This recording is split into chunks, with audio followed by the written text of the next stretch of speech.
Many women experience violence for a long time before they seek support from a domestic and family violence service or even police. So it's very important that you know that when you do reach out for support that you're not alone, that there is help available for you, and that even though you may feel very isolated and as though you're having to deal with this on your own, in fact there are many services who can support you. In the past, to keep myself and my children safe, I try to not to argue with him, try to be pleasant when he's around, and I can pick up the time when things gonna happen. It's like a cycle, so you will go through like a honeymoon period, everything is hunky-dory, but you will know like suddenly he will be upset and start yelling and screaming. That's the time when I need to back off, and also like get the children, don't upset dad, just do what he wants us to do, and if he yell at us, we'll just accept the blame. Even though it's not my fault, I will say I'm so sorry, I apologize. And the other thing is actually to talk to those ones that you trust, like my immediate family, to let them know that it's a bit of trouble at home.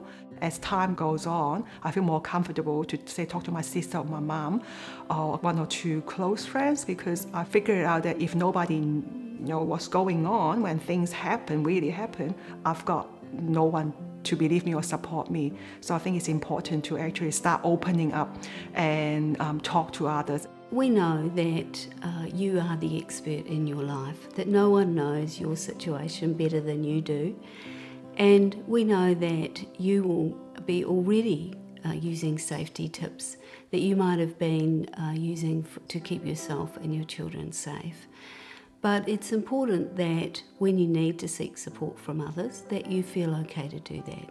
When I contact the health service or crisis service, when they told me the information about what services are out there that I could access, that was very helpful. And also I read and learn about what is domestic violence, what happened to me, it is not right. Because my husband told me that, don't you think that this happened to all the couples, they fight, I believed it because of my naive, I don't have experience of what family domestic violence is about, so I just believe it. In terms of friends, just simply talking to them, because they always say that it's not your fault and you don't have to put up with it. So like over time, it builds up to a strong case for me to believe, yes, I shouldn't be putting up with this rubbish and that I deserve better. For some women, they have time to plan for their safety, and you might want to think about putting some things aside for that time when it's right for you to take that next step. So you may want to put aside a bag that's packed that might have some essential clothing in it for you. It might also have some money if you're able to put some money together before you take that step.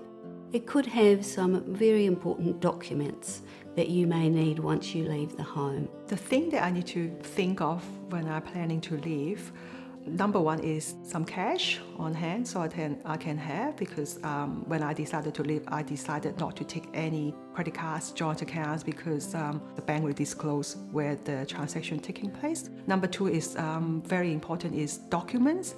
So I make sure that I have my passport and the children's birth certificate and any things that show that I have some sort of residency. I'm a migrant, so I need to prove that I have that residency, and also any student records, my graduating certificate, any personal documents, that legal documents, that's also important, the marriage certificate. I then think about our immediate need, the clothing-wise, and with two children, obviously, nappies, bottles, the pram, all sorts of things that I need to think about, that I need to put some aside. So every now and then I'll probably slip a nappy here, just in that emergency bag and package. Then also to think about who do I contact when things really go wrong. I have an emergency contact number.